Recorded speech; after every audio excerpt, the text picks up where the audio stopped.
Oh, hey guys, how y'all doing and welcome back to the channel. My name's David and I fix RVs.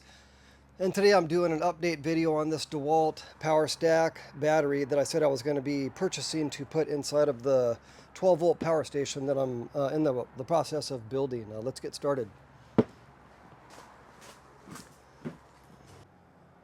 Before I put this Dewalt power stack battery into my power station, which is not going to happen today because the power station is not done yet, I decided that I wanted to take this battery and charge it all the way up, take it out into the field and use it, completely all the way down and recharge it again. I wanted to just run one cycle first.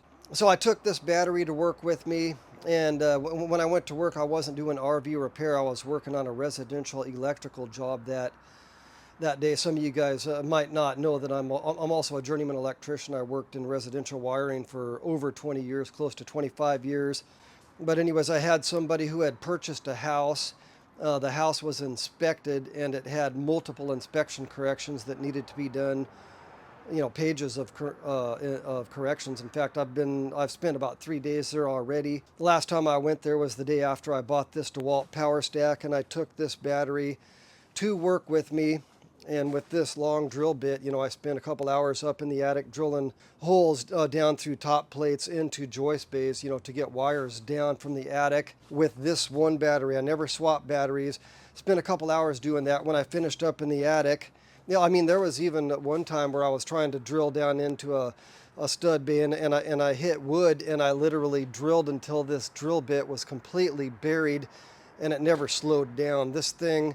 This battery is so powerful. I know before I say anything negative about it, I also want you guys to know that this battery surprised the hell out of me when I was at work. But yeah, I had this spade bit buried all the way down, and it was almost like I was just drilling into water. It just kept going. It never slowed down.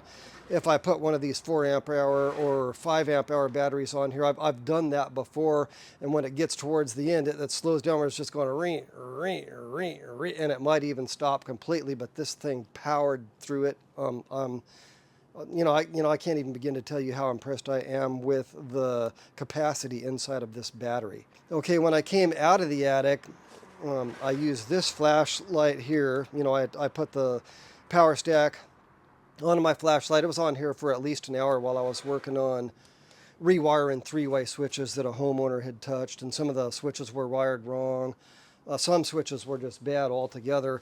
But so I drilled a bunch of holes with this drill with that battery. I ran this flashlight here. Then at the end of the day, I put the battery into that vacuum cleaner and I vacuumed the entire house. Okay. This thing just, okay, now let me show you what's up here with the battery meter. After all that, I still have 2 bars. Okay. This battery is amazing. So the next day I took the same battery to work with me to install a Girard tankless water heater. I cannot count how many of these things I have installed since I started this business. This particular Girard tankless water heater was defective. When I installed the water heater, before we even turned any water faucets on, I was just making electrical connections. When I made the last connection, it tried to ignite. I could hear it going, tick, tick, tick, tick, tick. The igniter was definitely going off. The gas valve opened and it lit. The water faucets were not turned on, but it lit and it stayed lit, so I had to turn it off. This thing was just basically, it was defective from day one. Luckily, I didn't have the door on. I didn't have anything sealed. It was just, hot, and cold water in the gas line. So I took it out and I was able to swap that out. But while I was there, I was using the DeWalt power stack battery again, and let me show you what happened. So after I reinstalled the water heater, I used this heater gun that you guys have seen me, I've been using this for the last 1.5 years on my YouTube channel. This is a Livo Walney heat gun, which runs off of DeWalt batteries. I've had this for 1.5 years, and it just refuses to break. This thing has been running forever. I absolutely love it. So I put this DeWalt power stack battery on here, and I was going to make my electrical connections, and I pulled the trigger.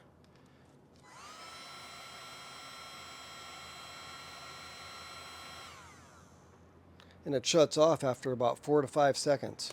So I thought maybe, the battery meter says I've got 2 bars yet, but it's actually not enough to power the heater gun. So I threw it back into my DeWalt vacuum cleaner and it ran like a dream for about 2 straight minutes before I shut the thing down. So then I thought to myself, I was wondering, maybe they built some kind of technology into this battery that detects knockoff tools. So I did a Google search, and let me show you what I found. Question: does Dewalt Power Stack work with knockoff tools?